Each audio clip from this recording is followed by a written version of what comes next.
The United States military budget is hands down the most enormous of any country in the world, almost 3 times as high as the next challenger. With so much money to spend, the armed forces have created monumental weapon after monumental weapon, splashing billions of dollars to ensure the most advanced systems are readily available. Although not every project turns out to be successful, covering an array of vehicles and technologies including sound-breaking fighter jets armed with elite targeting missiles and nuclear-powered attack submarines. As you're about to see, the Army, Navy, Air Force, and Marines spare no expense.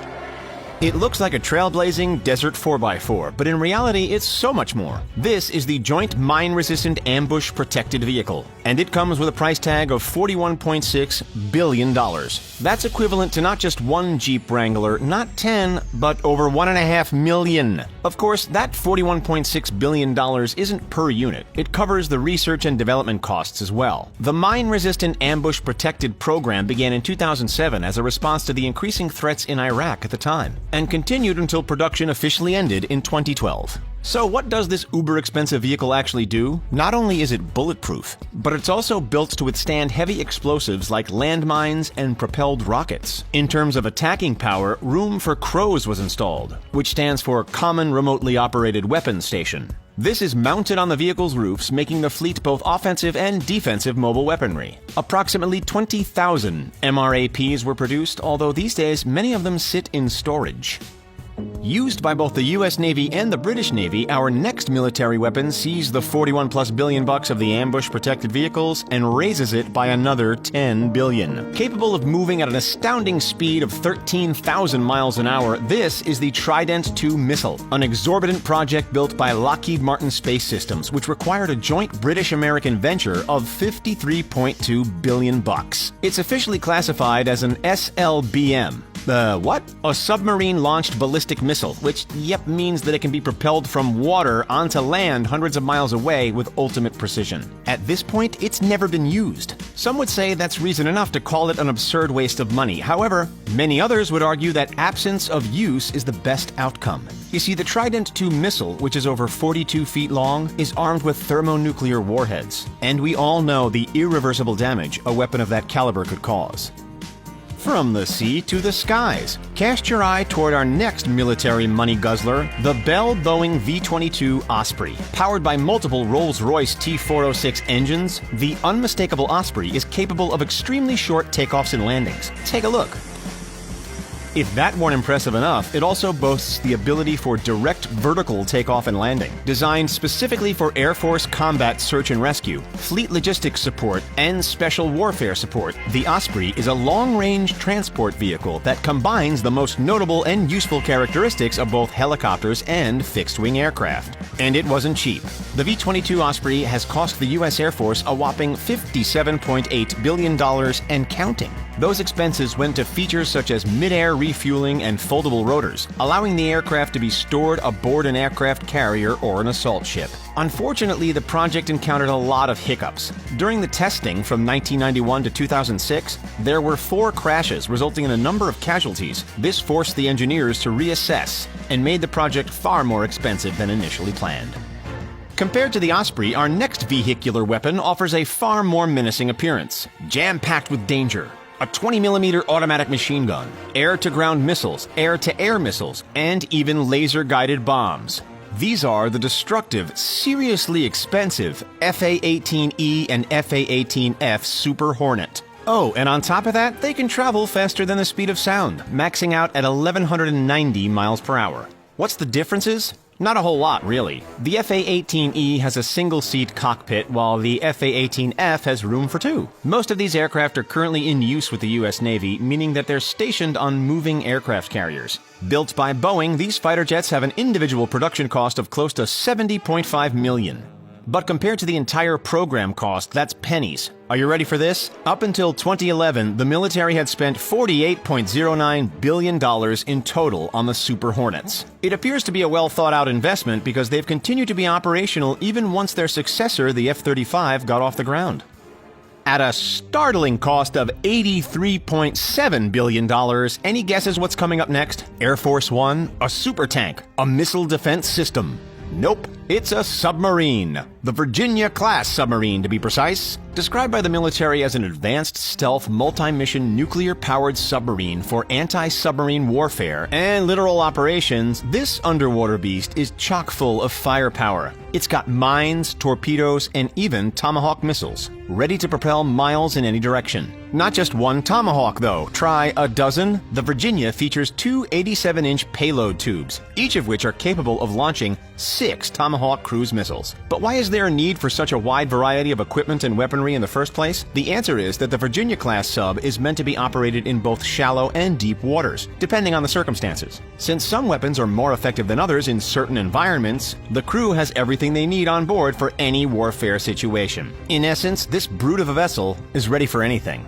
Next up, we've got the jaw-dropping Terminal High Altitude Area Defense System, or the THAAD Ballistic Missile Defense System for short. It's a high-tech rocket interceptor that chalked up a bill of $1.1 billion in the 2019 calendar year alone. Considering that this system has been implemented since 2008, you can only imagine the ongoing costs that it runs up. A simple test shoot of 2 missiles in 2012 cost $180 million alone, while the battery rings in it go for about $800 million per unit as well. THAAD systems have been deployed in Hawaii, Guam, the UAE, Turkey, Israel, South Korea, Wake Island, and Romania, with further installments only a matter of time away. So what does it actually do? Well, it's designed to shoot down ballistic missiles before they reach their target, intercepting and destroying them during their final phase of flight. Even though the counter-missile is launched from the ground, it can shoot down missiles inside and outside the atmosphere, capable of reaching heights of 93 miles.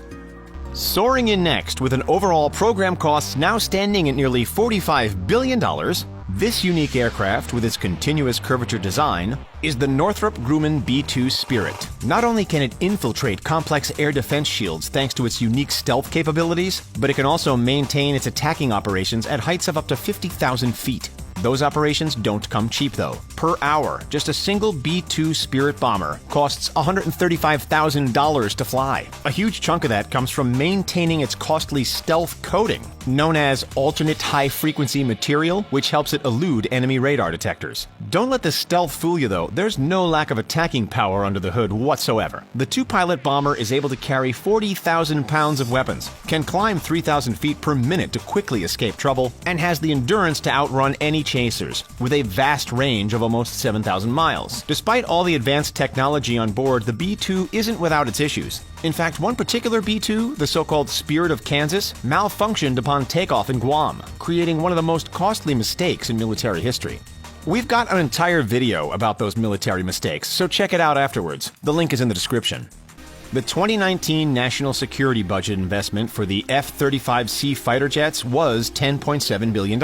That's just 1 year at the tail end of a very long, very expensive development and improvement program that has tallied in the general vicinity of $400 billion. Wow, $400 billion. The F-35 Lightning II isn't just one of the most expensive aircraft ever built, but one of the most costly expenditures in military history in general. This came down to the fact that it had a lot of teething problems. Far more setbacks and far more tests were carried out than initially anticipated. However, it got to the point where officials deemed the project too big to fail, so the Air Force continued to pump more and more money into it. What weapons can the F-35 carry, you ask? A lot. How's this for an arsenal? Impressive, isn't it? The precise numbers vary depending on whether it's flying in stealth mode or beast mode, but either way, it packs one hell of a punch. Let's shift our attention away from the U.S. Armed Forces for a moment and make our way across the pond to Great Britain, where apparently they have no qualms forking out the big bucks for military weaponry either, with an overall cost ending just shy of $10 billion, 9.3 if you're nitpicky. This is the HMS Queen Elizabeth, measuring 918 feet in length, 229 feet wide, and weighing 65,000 tons. This nautical mammoth is the largest and most advanced warship ever constructed in Britain. Operating it is no easy task. You'll need at least 679 people on board. As an active aircraft carrier, the Queen Elizabeth has room for up to 36 fighter jets and 14 helicopters. She doesn't just rely on her aircraft, though. The carrier has her own defense systems, too, including a Phalanx close-in weapon system for anti-aircraft and anti-missile defense, and multiple 30mm automated small-caliber guns for use against fast-attack watercraft.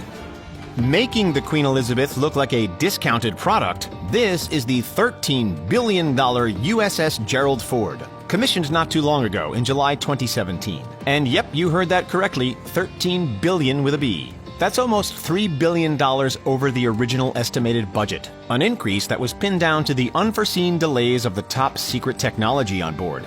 Even though it went over budget, considering that the USS Gerald Ford could deploy weapons up to 25% faster than its most successful predecessor, there was minimal hesitation splashing the extra cash. In addition to its built-in weaponry, the carrier is capable of holding up to 90 aircraft, including the F-35 Joint Strike Fighter and the Super Hornets that we spoke of earlier. That said, perhaps what's most amazing is that despite being a monolithic 1,106 foot long and 25 decks high, it's almost undetectable by radar.